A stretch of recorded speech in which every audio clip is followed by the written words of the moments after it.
आपल्या सगळ्यांचं मनापासून स्वागत करतो। राजेशजी देखील उपस्थित आहेत, प्रवीणजी आहेत, सुनीलजी आहेत। पुण्यातील मराठी भाषेवर प्रेम करणारे आणि मराठी भाषेला पुढे घेऊन जाणारे अनेक मान्यवर माझ्यासोबत इथे उपस्थित आहेत।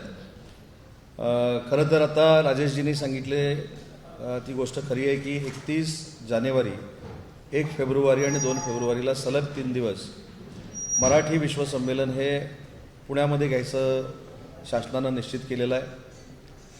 पुण्यामध्ये घेत असताना एक फार मोठी मराठी भाषेला पार्श्वभूमी आहे, ती म्हणजे मराठी भाषेला अभिजात भाषेचा दर्जा हा 4 ऑक्टोबरला माननीय पंतप्रधान नरेंद्र मोदी साहेबांनी बहाल केलेला आहे आणि त्याच्या पार्श्वभूमीवर हे विश्व मराठी संमेलन होतं आहे आणि पुण्यामध्ये होतं आहे। तर मला आपल्यासहित पुणेकरांना एक विनंती करायची आहे की शासनाचं जरी असलं तर हे विश्व मराठी संमेलन हे पुणेकरांचं आहे आणि पुणेकरांनी हे विश्व संमेलन करत असताना आपल्या सगळ्यांचा सहभाग हा आमच्यासोबत असावा, ही सुरुवातीलाच मला आपल्याला विनंती करायची आहे।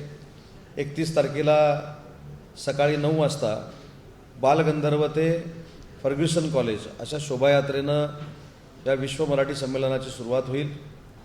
त्याचं उद्घाटन 11 वाजता होईल। त्याला मुख्यमंत्री, दोन्ही उपमुख्यमंत्री, अनेक मराठी भाषेवर प्रेम करणारे, मराठी भाषा ज्यांनी मोठी केली असे अनेक दिग्गज या समारंभाला उपस्थित राहतील आणि यावर्षीपासून ज्या ज्येष्ठ व्यक्तीनं मराठी भाषा सातासमुद्राकडे नेण्याचा प्रयत्न केला, फार मोठं साहित्य लिहिलं, अशा एका सिनियर साहित्यिकाला साहित्यभूषण पुरस्कार देण्याचं निश्चित करण्यात आलेलं आणि ते नाव म्हणजे पद्मश्री मधु मंगेश कर्णिक। वा। त्याच्यानंतर नव्या जुन्या कवींचा देखील कार्यक्रम होईल, विज्ञान तंत्रज्ञानावर आधारित कार्यक्रम होईल, युवा आणि मराठी याच्यावर देखील कार्यक्रम होईल, स्त्री साहित्य आणि मराठी यावर देखील परिसंवाद होईल, बाल साहित्यावर परिसंवाद होईल, संत साहित्यावर परिसंवाद होईल।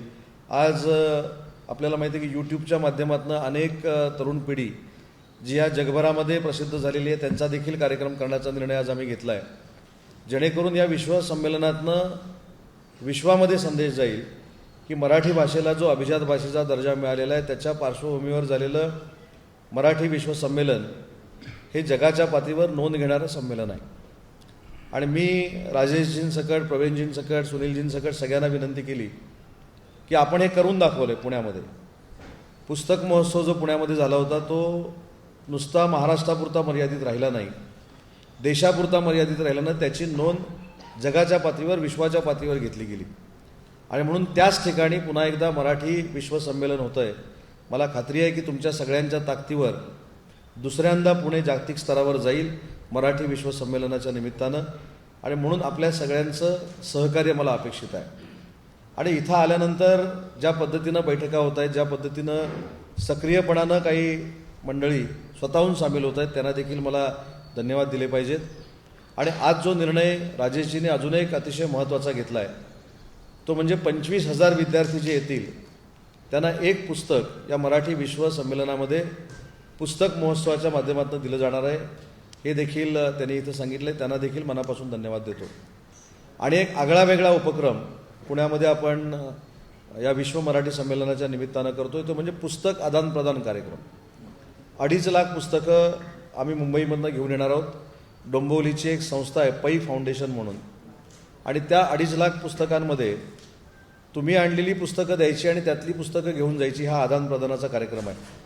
म्हणजे तुम्ही जर 10 पुस्तकं घेऊन आला तर 10 पुस्तकांची पावती आमचे स्वयंसेवक करतील आणि ती तुम्ही वाचलेली जी जुनी 10 पुस्तकं आहेत ती आमच्या संग्रही राहतील आणि आमच्याकडची 10 पुस्तकं तुम्ही कायमस्वरूपी घेऊन जाल। अशा पद्धतीचा मराठी विश्व संमेलनामधला पहिला कार्यक्रम आदानप्रदानाचा हा देखील पुण्यामध्ये आम्ही आयोजित केला आहे।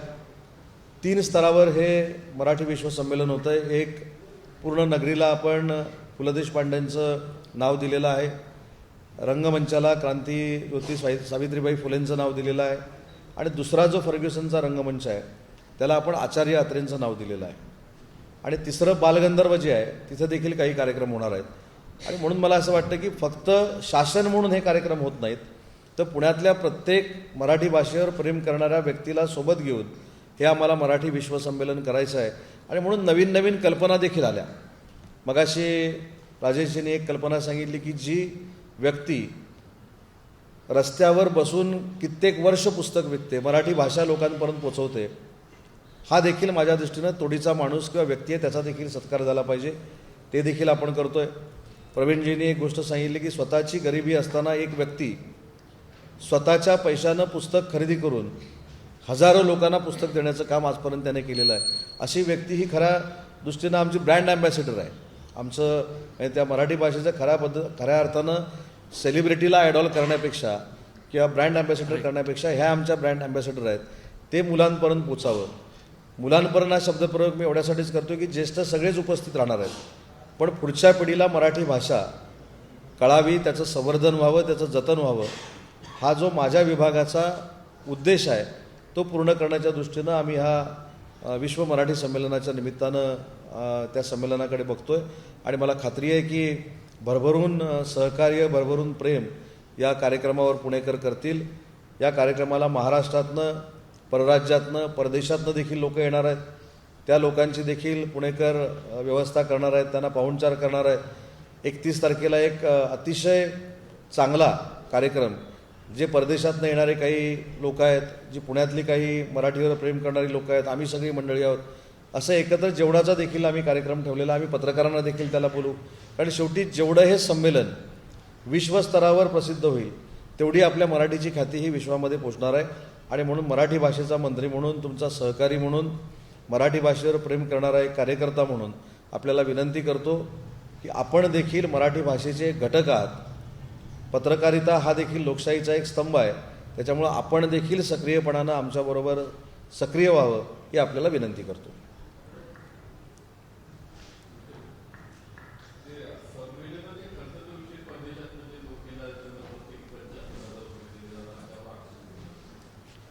मला असं वाटतं की म्हणूनच मी सांगितलं की आपण सगळ्यांनी सक्रिय या कार्यक्रमामध्ये होऊन जर डोळस पद्धतीनं याच्याकडे बघितलं तर 75,000 रुपये हे सगळ्या खर्चाचे आपण देत नाही आहोत. 3 वर्षापूर्वी हे विश्व मराठी संमेलन सुरू झालं. आपला मराठी माणूस जो मराठीवर प्रेम करतो, अमेरिकेमध्ये साहित्यिक म्हणून काम करतोय, त्याला या संमेलनामध्ये यायचं आहे, तर अमेरिकेवरनं या ठिकाणी येणाऱ्या माणसाला आपण 75,000 रुपये देतोय. युरोपमधनं इथे येणाऱ्या माणसाला आपण 50,000 रुपये देतोय. UAEवरनं येणाऱ्या माणसाला आपण 25,000 रुपये देतो. आपण त्यांचा सगळाच खर्च करत नाही.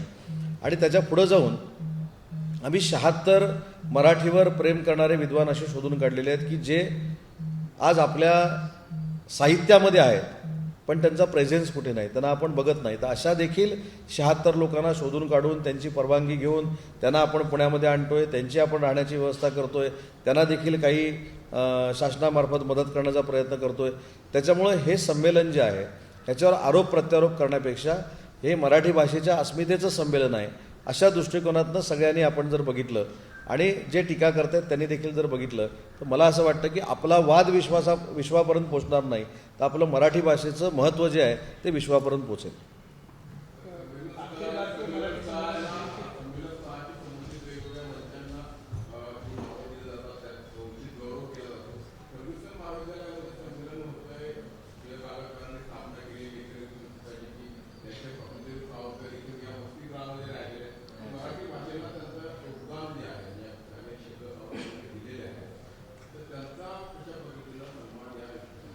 मला असं वाटतं ते जाहीरपणानं मला इथं सांगायचं नाही. माझ्या संस्थेच्या सगळ्या लोकांशी चर्चा झालेली आहे.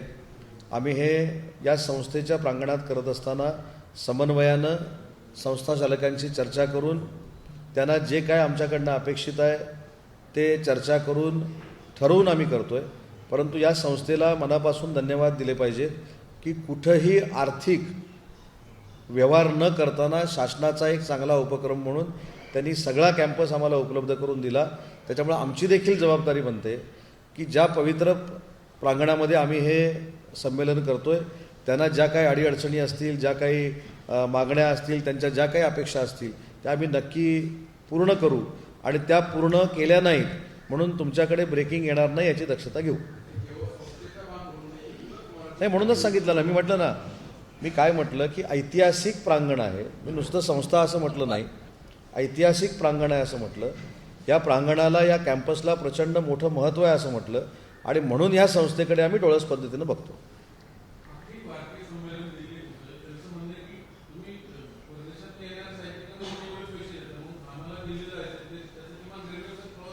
नाही, माझी आपल्यामार्फत त्यांना विनंती आहे की सगळ्या गोष्टी आपल्यामार्फत बोलण्यापेक्षा मी मराठी भाषेचा मंत्री आहे, मी सगळ्यांचा आदर करतो.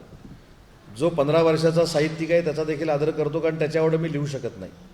आणि जे 90 वर्षाचे, 80 वर्षाचे, 50 वर्षाचे जे साहित्यिक आहेत त्यांनीही मराठी संस्कृती अबाधित ठेवण्याचं काम केलेलं आहे. त्याच्यामुळं त्यांना कशामध्ये जर अडचणी होत असतील त्यांनी थेट माझ्याशी संपर्क साधावा. मी त्यांना कुठच्याही पद्धतीनं नाराज करणार नाही. हा तुमच्यामार्फत, आता त्यांनी तुमच्यामार्फत विचारलं आहे म्हणून मी तुमच्यामार्फतच त्यांना उत्तर देतो.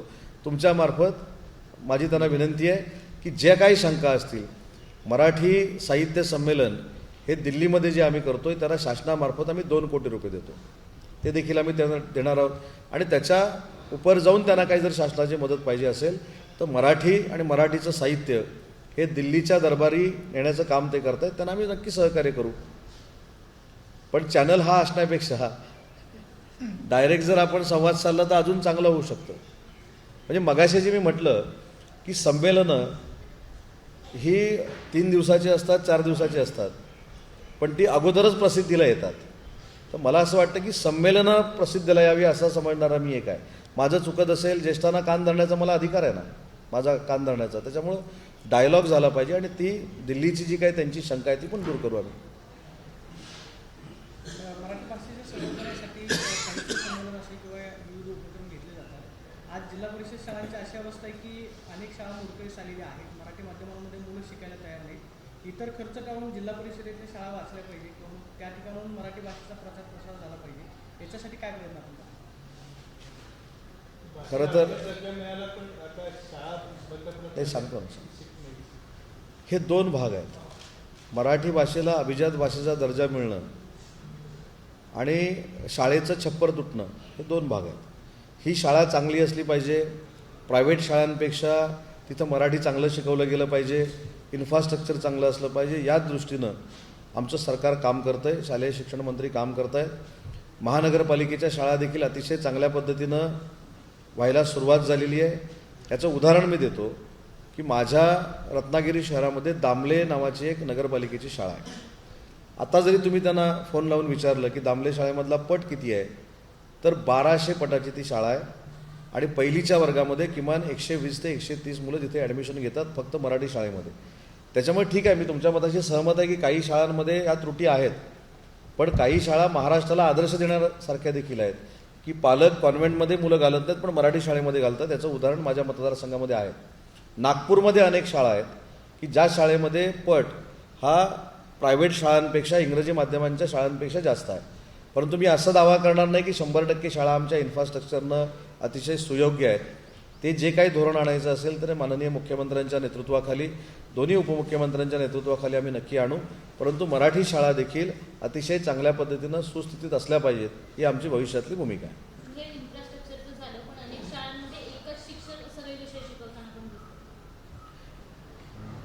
मॅडम, हे जर धोरण आपण बघितलं ते पारंपरिक धोरण आहे. ह्याचा बेस काय आहे की जर मुलं तुमच्या शाळेमध्ये वाढली तर शिक्षक वाढतील. आज मुलांच्या पटाची संख्या काही ठिकाणी 1 आहे, 1 मुलांची शाळा आहे, काही ठिकाणी 2 मुलांची शाळा आहे. मग 2 मुलांच्या शाळेला जर 4 शिक्षक आपण ठेवले तर ती शासन शाळा चालू शकतो का, हे एक प्रश्नचिन्ह आहे. आणि म्हणून पट मुलं जी अन्य शाळांमध्ये जात आहेत ती मराठी शाळेमध्ये आणण्याचा संस्कार जर आम्ही करू शकलो तर पट वाढेल आणि शिक्षक देखील वाढतील. 2 प्रश्न आहेत माझे. एक म्हणजे आताचा जो दावोस करार झाला त्याच्यामध्ये मराठी भाषा संपलं, आता दावोसकडे येऊया का? नाही, भाषा अजून काहीतरी भाषा. आधी भाषेचं संपू मग, कारण तिकडे वेगळी भाषा आहे ना त्याच्यामुळं. सर, आकाशवाणीवरती एक नवीन चॅनल सुरू करण्याचा केंद्र सरकारचा निर्णय झालेला होता, तर तो निर्णय अजून प्रलंबित आहे आणि ते चॅनल आकाशवाणी पुणे केंद्राकडनं चालावं असा एक प्रस्ताव होता. त्या बाबतीत आपल्या डिपार्टमेंटकडनं काही होणार आहे का? नाही, मलाही माहिती नाही, मी माहिती ती घेतो आणि अशा पद्धतीनं केंद्र सरकारनं जर सांगितलं असेल तर आम्ही सगळे सांघिक पाठपुरावा करू ना त्याचा. आम्ही दिल्लीमध्ये जाऊन विनंती करू, सांस्कृतिक मंत्र्यांना विनंती करू, कारण मला ह्याची माहिती नाही. मी पूर्ण माहिती घेतो आणि माहिती नसताना एखाद्या गोष्टीवर बोलणं योग्य नाही. 2020 पर्यंत निर्णय झाला आहे काय सांगतो ना, जर निर्णय झाला असेल त्याचा पाठपुरावा करू ना आम्ही. आणि ते का थांबलंय हे परत ज्यावेळी येईल तर मी तुम्हाला नक्की सांगेन. विचारा दावोस किंवा उदय दोन प्रश्न तेच होते की दावोस कराराचा जो विषय आहे त्याच्यामध्ये ज्या कंपन्या आल्या त्या कंपन्या महाराष्ट्रातल्या स्वतंत्र आदित्य ठाकरे यांचं म्हणणं आहे की मग मॅग्नेटिक महाराष्ट्र असा कार्यक्रम का घेऊ नये आणि मग तिकडे जाऊन आपण काय साध्य करू. हा पहिला प्रश्न आणि दुसरा प्रश्न लगेच त्याला जोडून विचारतो म्हणजे मग दोन्ही प्रश्नांचं उत्तर येतं. जरा आता आम्ही इकडे सरकतो हां तिकडे, नाही तर हे चालतात. खासदार संजय राऊत गेले 2-3 दिवस झाले रोज म्हणतायत की महाराष्ट्राला तिसरा उपमुख्यमंत्री मिळणार आहे आणि त्याचा जो रोख आहे तो तुमच्याकडे आहे. या दोन्ही प्रश्न नाही, असे मोठे प्रश्न विचारताना एक एकच विचारा. आता ह्याचं उत्तर तिकडे जायचं, तिकडे जायचं उत्तर इकडे जायचं. पहिलं दावोसचं उत्तर तुम्हाला देतो. काल मी ही मुंबईमध्ये पत्रकार परिषद घेतली. मला असं जाणवायला लागलेलं आहे की दावोसचा दौरा हा तुम्हाला कधी कळतो, ज्यावेळी पत्रकार परिषद होते तेव्हा कळतो, आणि संपला हे कधी कळतो, ज्यावेळी शेवटची पत्रकार परिषद होते तेव्हा कळतो. आणि त्याच्यामधनं काय असतं, असूया, जळफळाट, आमच्यावर वाटेल त्या थराला जाऊन टीका, मफलर कुठचा घातला आहे, जॅकेट कुठचं घातलं आहे, निदान एवढ्यावर थांबले. त्याच्यामुळं अशा पत्रकार परिषदा हे काय उद्योजकांना ऊर्जावस्था देतील असं मला वाटत नाही. खरं तर आता हा प्रश्न विचारला म्हणून माझ्या मोबाईलला एक व्हिडिओ आहे, तुम्हाला मी दाखवला असता. ज्यांनी पत्रकार परिषद घेतली त्यांचं त्या व्हिडिओवर म्हणणं काय हे जर त्यांनी उद्या पत्रकार परिषद घेऊन मला सांगितलं अनंत अंबानींच्या, तर मग फारच झालं ना. माझं म्हणणं आहे की अनंत अंबानींनी एक व्हिडिओ शेअर केला आहे, तो मी केला का, त्यांनी केला. त्यांनी काय सांगितलं आहे की मुकेश अंबानींच्या नेतृत्वाखाली 3,05,000 कोटीची गुंतवणूक आम्ही दावोसमधनं महाराष्ट्रासाठी करतोय. ही का करतोय तर माननीय पंतप्रधान नरेंद्र मोदी साहेबांनी घेतलेली धोरणं आणि राज्याचे मुख्यमंत्री देवेंद्रजी आणि त्यांच्यासोबत काम करणारी सगळी लिडरशिप ही उद्योजकांना पोषक असं वातावरण तयार करत आहेत. त्याच्यामुळं मी 3,05,000 कोटीची इन्व्हेस्टमेंट महाराष्ट्रामध्ये करतो. मला हे प्रश्न विचारण्यापेक्षा अंबानींनी जी काही स्टेटमेंट महाराष्ट्र सरकारच्या बाबतीमध्ये आणि MOUच्या बाबतीमध्ये दिलेली आहे त्यांना प्रश्न विचारण्याचं धाडस करा ना. त्यांच्या नुसतं विमानानं फिरण्यापेक्षा त्यांना धाडस करा, बाबा 3,05,000 कोटी तुम्ही आणणार आहे का, की तुम्ही खोटं बोललाय का, की तुम्ही खरं बोललाय का, हे त्यांना विचारण्याचं धाडस करा ना. जसं तुम्ही अदानींना काही प्रश्न विचारता तसं तुम्ही अंबानींना प्रश्न विचारा. त्याच्यातनं तुम्हाला मला नाही उत्तर मिळणार, ते अख्ख्या महाराष्ट्राच्या जनतेला मिळणार. दुसरं सज्जन जिंदालांचा एक व्हिडिओ मी तुम्हाला दाखवला असता. सज्जन जिंदाल काय म्हणाल की मी 3,00,000 कोटीची इन्व्हेस्टमेंट ही अनेक सेक्टरमध्ये करणार आहे. आता हेच 6,00,000 कोटी रुपये झाले. बाकीचे जे MOU तिथं झालेले आहेत, हे बघा, वर्ल्ड इकॉनॉमिक फोरममध्ये एवढा मोठा तो प्लॅटफॉर्म आहे, त्या ठिकाणी जगातले सगळे CEO असतात, सगळे इंडस्ट्रियलिस्ट असतात, मोठमोठे राज्य चालवणारे, देश चालवणारे पॉलिटिकल लीडर असतात. आणि तिथं जर MOU झाला तर आपल्या राज्याचं नाव देखील मोठं होत असतं. आणि काही लोकांना राज्याचं नाव मोठं होतं आहे म्हणून दुःख आहे का, हा देखील एक प्रश्न तुम्ही कधीतरी विचारला पाहिजे. आणि म्हणून मला असं वाटतं की ह्या सगळ्या गोष्टी ज्या आहेत हा फेक नरेटिव्ह सेट करण्याचा एक प्रकार आहे, जो लोकसभेमध्ये ते यशस्वी झाले.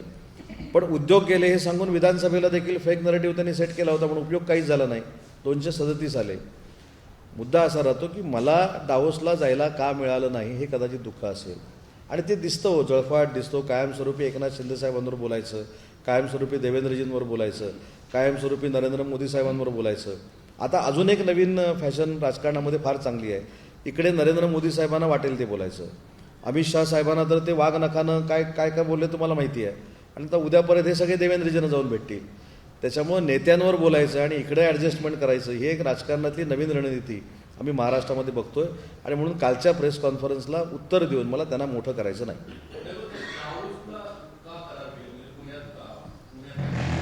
नाही, मी सांगितलं ना, तुमच्याकडे भारत फोर्जनं देखील तिथं केला. मी तेच सांगितलं. आपल्या सगळ्यांना देखील एक माहिती असणं आवश्यक आहे की दावोसचा प्लॅटफॉर्म जो आहे हा जगाच्या पातळीवरचा सगळ्यात मोठा प्लॅटफॉर्म आहे. सगळे इंडस्ट्रीज तिथं जातात. आता अमित कल्याणी तिथं आले, आमच्या खर्चानं आले का? सज्जन जिंदाल तिथं आले, आमच्या खर्चानं आले का? टाटाचे चंद्रशेखरन आले, ते आमच्या खर्चानं आले का? अनेक इंडस्ट्रीज तिथे येतात. आता ब्रिटनचे माजी पंतप्रधान देवेंद्रजींना भेटायला होते, आमच्या खर्चानं आले का? हा फार मोठा प्लॅटफॉर्म आहे. आणि या प्लॅटफॉर्ममध्ये देशातली 7 राज्य ही केंद्र शासन इन्व्हाइट करतं यावर्षीपासून. त्याच्यामध्ये महाराष्ट्र होतं. महाराष्ट्र तिथं गेलं आणि 15,70,000 कोटीची गुंतवणूक आम्ही इथं आणली. त्याच्यामुळे मला असं वाटतं की याच्यावर आक्षेप घेण्यापेक्षा महाराष्ट्रानं औद्योगिक क्षेत्रामध्ये क्रांती करण्याचा जो निर्णय घेतला आहे त्याचं स्वागत आपल्यासकट सगळ्यांनी केलं पाहिजे. सांगितलं ना सर त्याचं. मला असं वाटतं की ह्या सगळ्या कंपन्या मल्टीनॅशनल कंपन्या आहेत. मुकेश अंबानींचा फक्त भारतामध्येच प्रोजेक्ट आहे आणि परदेशामध्ये नाही असं समजण्याचं काही कारण नाही. जिंदालांचा प्रोजेक्ट फक्त भारतामध्ये आहे, उद्या ते पण म्हणतील ना, ते परदेशामध्ये जिथं त्यांची इंडस्ट्री आहे ते पण म्हणतील ना, हे इकडनं कशाला आले, इकडे पण स्थानिक होते म्हणून. तर हे पहिलं समजून घेतलं पाहिजे की एखाद्यानं पत्रकार परिषद घेतल्यामुळं कदाचित ब्रेकिंग होऊ शकते, पण त्याच्यामागं महाराष्ट्राच्या उद्योग जगताचं किती नुकसान होऊ शकतं हा देखील एक आपण विचार केला पाहिजे. परंतु महाराष्ट्रातला एखादा मराठी उद्योजक, उदाहरणार्थ कल्याणी धरा, कल्याणीने MOU केली आणि कल्याणीने जर वर्ल्ड बँकेतनं FDI आणला तर आनंदाची गोष्ट आहे ना. आणि FDI हा प्रेस कॉन्फरन्स घेणारे किंवा उदय सामंत ठरवत नसतो, FDI RBI ठरवत असते. आणि त्याच्यातला FDI किती आहे, परकीय गुंतवणूक किती आहे, ही काही कालावधीनंतर RBI जाहीर करेल.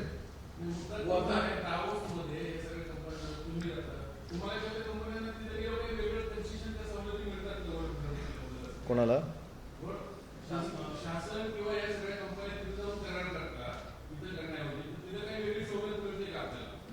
नाही, आता चंद्राबाबू नायडूने हैदराबादचा एक करार केला, 1,04,000 कोटीचा लक्ष्मी मित्तल साहेबांबरोबर. मग ते तिथं कशाला आले ही पण त्यांच्या राज्यामध्ये शंका सुरू होईल. मी मगाशीच सांगितलं शॉर्टमध्ये की दावोसचा प्लॅटफॉर्म हा अनेक भारताच्या उद्योजकांनी देखील सुरू केलेला प्लॅटफॉर्म आहे. त्याच्यामध्ये भारताचे देखील अनेक उद्योजक तो प्लॅटफॉर्म सुरू करताना होते. आणि तो प्लॅटफॉर्म का सुरू झाला आहे तर जागतिक पातळीवर प्रत्येक राज्याची, प्रत्येक देशाची कुवत काय आहे ही जगाला कळावी यासाठी तो प्लॅटफॉर्म आहे. आणि मला एक कळत नाही की तिथं जर जाऊन MOU झाले आणि महाराष्ट्राच्या गुंतवणुकीमध्ये वाढ होत असेल, एवढा पोटसूळ कशाला पाहिजे ना. मी सांगितलं खर्च जो काय झाला आहे, मी 4 दिवसात तुम्हाला पैशाचा खर्च जो काय झालेला आहे तो महाराष्ट्राच्या जनतेसमोर ठेवणार आहे. पण मी राज्याचा उद्योगमंत्री म्हणून गेलो, राज्याचे मुख्यमंत्री म्हणून देवेंद्रजी गेले, पण 4 वर्षापूर्वी जे शिष्टमंडळ गेलं होतं त्याच्यामध्ये मुख्यमंत्री नव्हते, उद्योगमंत्री फक्त होते, पर्यावरण मंत्री होते, त्याच्यानंतर एनर्जी मिनिस्टर होते.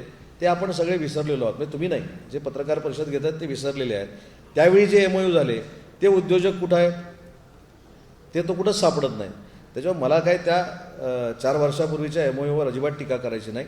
पण मला असं वाटतं की 15,70,000 कोटी रुपये इन्व्हेस्टमेंट येणं याची सुरुवात 3 वर्षापूर्वी झाली. एकनाथ शिंदे साहेबांच्या नेतृत्वाखाली पहिल्यांदा ज्यावेळी आम्ही डावोसला गेलो सरकार बदलल्यानंतर, त्यावेळी 1,37,000 कोटीचे MOU झाले. दुसऱ्या वर्षी 3,70,000 कोटीचे झाले. महाराष्ट्रात आल्यानंतर 2,00,000 कोटीचे झाले. आणि तीच परंपरा देवेंद्रजींच्या नेतृत्वाखाली आम्ही अबाधित ठेवली. आज 15,70,000 कोटीचे झाले.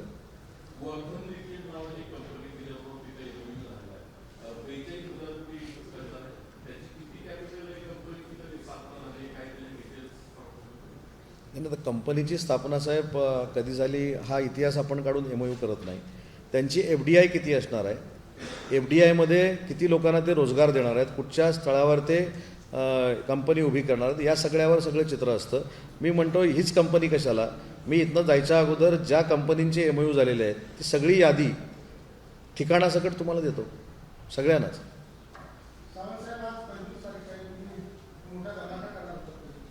25ला हा काय मराठी विश्व संमेलनाचा केलाच नाही, तो काल करून आलो ना रत्नागिरीत.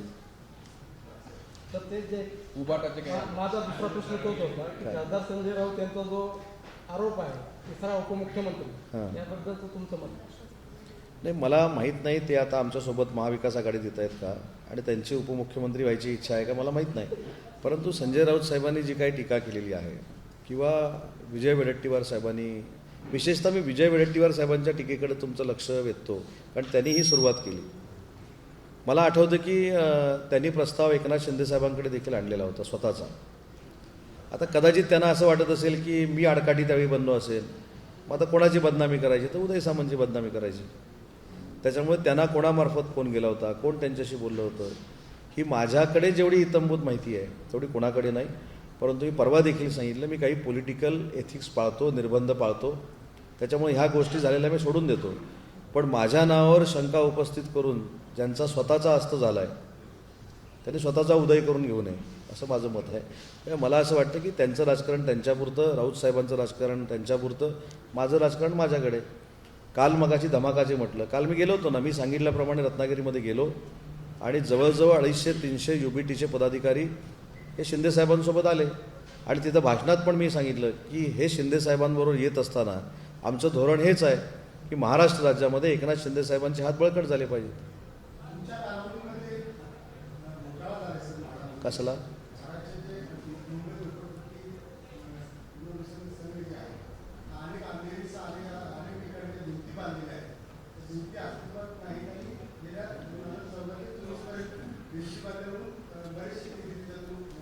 नाही, मला हा नाविन्यपूर्ण प्रश्न आहे की माझ्या कालावधीमध्ये म्हाडाच्या भिंतींमध्ये भ्रष्टाचार झाला. मला असं वाटतं की पुराव्यानिशी जे कोण आरोप करतात त्यांनी सिद्ध करावं. कोणी आरोप केला आहे मला माहीत नाही, की दखलपात्र आहेत की अदखलपात्र आहेत हे पण मला माहीत नाही. कोणी आरोप केला मला माहीत नाही म्हणून तुम्हाला सांगितलं. आणि मी काय माझ्याकडे ते दुरुस्ती बिरुस्ती नव्हतं. म्हणजे माझी आपल्याला विनंती आहे, आपण जे काही ब्रीफिंगवर विश्वास ठेवतो ना ते जे आहे ते दुरुस्ती मंडळ आहे. मी दुरुस्ती मंडळाचा अध्यक्ष नव्हतो, मी म्हाडा प्राधिकरणाचा अध्यक्ष होतो. मला ज्युडिशरी पॉवर होती. त्याच्यामुळं दुरुस्तीचे जे अध्यक्ष कोण होते ते मला असं वाटतं की UBTचे विनोद घोसाळकर होते. हा प्रश्न त्यांना विचारला पाहिजे. म्हणजे मला वाटतं, मी त्यांच्यावर आरोप नाही करत आहे, पण असं मला वाटतं माझ्या कालावधीमध्ये मुंबई मंडळ वेगळं असतं, दुरुस्ती मंडळ वेगळं असतं, असे 3-4 म्हाडाचे प्रकार आहेत. त्या दुरुस्ती मंडळाच्या संदर्भातला हा प्रश्न आहे.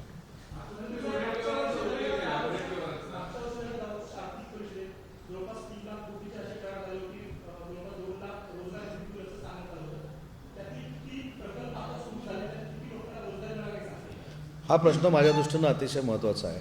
मी काल देखील मुंबईच्या पत्रकारांना एक विनंती केली, तीच मला आपल्याला विनंती करायची आहे. आज मी पत्रकार परिषदेमध्ये जे काय सांगणार ते तुम्ही मांडणार, उद्या परत पत्रकार परिषद होणार ते खोडणार, मग परत आम्ही खोडणार. त्याच्यापेक्षा एक टीम आपण बनवावी की खरोखरच 3,70,000 कोटीचे जे MOU झाले त्याची परिस्थिती काय आहे. माझ्याबरोबर नवी मुंबईला यावं. जेम्स अँड ज्वेलरी पार्क जो 50,000 कोटीचा आम्ही MOU केला तिथं काय चालू आहे, तिथं इन्फ्रास्ट्रक्चर चालू आहे का, आम्ही लँड अलॉट केली का, जिंदालचा रायगडचा जो प्रकल्प झाला आहे त्याची लँड ॲक्विजिशनची कुठपर्यंत परिस्थिती आली, आमच्याकडे रत्नागिरीचा जो कोका कोला प्रकल्प आणला तो उत्पादनापर्यंत आला आहे का, तुमच्याकडे जी एक हिंजवाडी की चाकणमध्ये आईस्क्रीम फॅक्टरी आणली त्याचा MOU झाला होता, त्याचं उद्घाटन आता 4 दिवसापूर्वी आहे. तिथं काही लोकांना आपण टीका करणाऱ्यांना आईस्क्रीम खायला घेऊन जाऊ, त्यांना थंड करू. त्याच्यानंतर पुढे गेल्यानंतर हुंदाईचा प्रकल्प आलाय की नाही ते आपण बघू. त्याच्यामुळे माझी विनंती आपल्याला आहे की नुसता प्रश्न विचारून माझ्याकडनं उत्तर घेण्यापेक्षा मी तुम्हाला आखो देखा हाल दाखवतो ना, तुम्ही मला दिवस सांगा. तुम्ही नवी मुंबईला येणार असाल, मी नवी मुंबईला घेऊन जातो. तुम्ही आईस्क्रीमचं आता उद्घाटन 2 दिवसात आहे तिथे येणार असाल, तिथं तुम्ही याच. म्हणजे खरोखरच प्रकल्प चालू झाले का, तिथं आईस्क्रीम तयार होतं आहे का, आता त्याचा डिस्ट्रीब्युटर हा लंडनवरनं येणार आहे की पुण्यातलाच असणार आहे, ती कोल्ड स्टोरेजची गाडी पुण्यातली असणार आहे की लंडनची असणार आहे, तिथे जे सुपरवायझर आहेत ते लंडनचे आहेत की, हे सगळं तुम्ही खात्री केली पाहिजे. आणि म्हणून माझी आपल्याला विनंती आहे, मी एक आकसानं बोलत नाही, माझी खरोखरच विनंती आहे की जोपर्यंत आम्ही हे प्रेझेंटेशन करत नाही तोपर्यंत आमच्यावर आक्षेपास राहणार आहे. गडचिरोलीला चला, लॉईड्स नावाची 45,000 कोटीची जी गुंतवणूक आलेली आहे ती तुम्ही येऊन बघितली पाहिजे. सुनील जोशी नावाचे 10,000 कोटीचे प्रकल्प त्या ठिकाणी करतात, ती तुम्ही गुंतवणूक बघा. आणि दुसरं एक सांगतो देवेंद्रजींचं आणि एकनाथ शिंदेसाहेबांचं वैशिष्ट्य, आणि मग आपण थांबू. तर मी मागच्या वर्षी असं सांगितलं होतं की गडचिरोली जिल्हा हा नक्षलवादी जिल्हा म्हणून ओळखला जातो, पण तो आता जायचा. या 2 वर्षामध्ये आम्ही जे MOU केले तिथे अनेक नक्षलवाद्यांनी हातातल्या बंदुका टाकून हाताला काम स्वीकारलेलं आहे. त्याची भूमिपूजन आम्ही जाऊन केलेली आहे, ते देखील मागचे MOU आहेत. तर माझी विनंती आपल्याला आहे की माझ्या पत्रकार परिषदेवर विश्वास ठेवण्यापेक्षा नक्की तिथे काय आहे हे बघायला तुम्ही कधीतरी यावं. पुण्यात ज्या कंपन्या आम्ही आणलेल्या आहेत त्याची नक्की वस्तुस्थिती काय ती तरी तुम्ही बघा. हे शीतावरून भाताची परीक्षा करा, बरोबर आहे की नाही. धन्यवाद.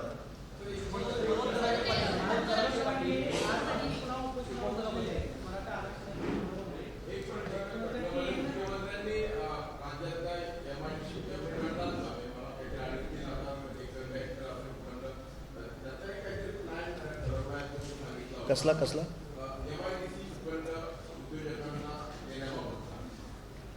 हा देतोच ना आपण उद्योजकांना. MIDCच्या उद्योजकांबरोबर MSMEच्या उद्योजकांना, छोटे जे आहेत त्यांना जे जागा द्यायची धोरण आहे 20%, त्याचं काटेकोर पालन करण्याचा निर्णय आम्ही घेतलेला नाही. चालूच आहे ना, ज्या ज्या ठिकाणी MIDC होतील त्यातली 20% जागा MSMEला दिली पाहिजे.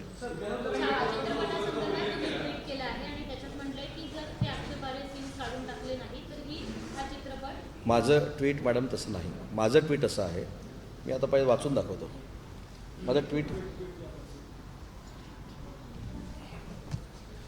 माझं ट्विट असं आहे की अनेकांनी छत्रपती संभाजी महाराजांच्या चित्रपटामध्ये आक्षेपार्ह काहीतरी आहे असं त्यांची शंका नोंदवलेली आहे.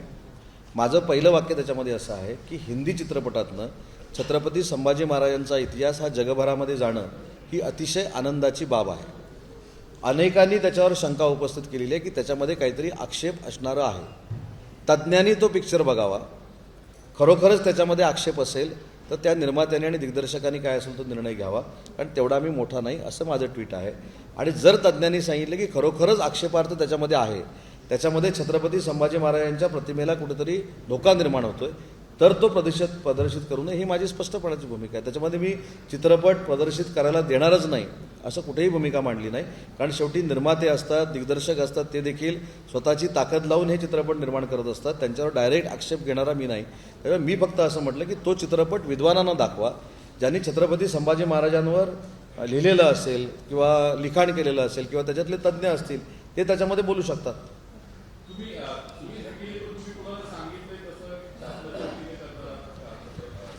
नाही, मी साहेब सांगितलं नाही. जे कालपासून त्याच्याबाबतचे मला प्रश्न विचारले त्याच्यावर मी सांगितलं की डायरेक्ट एखादी गोष्ट अशी करण्यापेक्षा छत्रपती शिवाजी महाराज असतील किंवा छत्रपती संभाजीराजे असतील यांच्याबद्दल नितांत आदर महाराष्ट्रातल्या देशातल्या प्रत्येक व्यक्तीला आहे.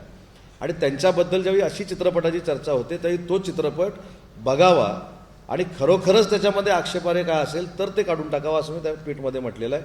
मी ते त्याच्यामध्ये आहे ते खरं आहे असं समजून चित्रपट प्रदर्शितच करू नका असं कुठेही म्हटलेलं नाही. तुमची वैयक्तिक भूमिका आहे की पक्षाची भूमिका आहे? नाही, वैयक्तिक भूमिका आहे ना माझी. जितेंद्र आव्हाडांचा आरोप आहे अक्षय शिंदे यांची निर्घृण हत्या करण्यात आली आहे. तो त्यांनी बलात्कार केलाच नाही, ज्यांनी बलात्कार केला तो लपवण्यासाठी अक्षय शिंदेची हत्या. मला असं वाटतं तर ही माहिती जर जितेंद्र आव्हाडांकडे असेल तर सीपीना त्यांनी द्यावी किंवा सीपीनी त्यांना बोलून घ्यावं. नाही, जाऊ दे, मराठी भाषेचं विश्वसंमेलन मागं राहील. प्रवीणजींची विनंती अशी आहे, प्रवीणजींची विनंती अशी आहे, आता मराठी भाषा आली म्हणून मी आलो परत. प्रवीणजींची विनंती अशी आहे की मराठी भाषेचं विश्वसंमेलन असल्यामुळं मराठी भाषेवरच जास्त तुम्ही उद्या पब्लिसिटी द्यावी. हे दावोसमधला मफलर, दावोसमधला बर्फ याच्यावर चर्चा होतच राहणार आहे. आज आपलं ध्येय मराठी भाषेला साता समुद्रा पलीकडे पाठवायचं आहे. त्याच्यामुळे माझी देखील विनंती आहे, राजकीय आरोप प्रत्यारोप होत राहतील पण आपण देखील मराठी भाषेवर प्रेम करणारे म्हणून मराठी भाषेच्या या विश्वसंमेलनामध्ये सामील व्हावं. धन्यवाद. जय हिंद, जय महाराष्ट्र. सगळ्यांचे मनापासून आभार. एबीपी माझा, उघडा डोळे बघा नीट.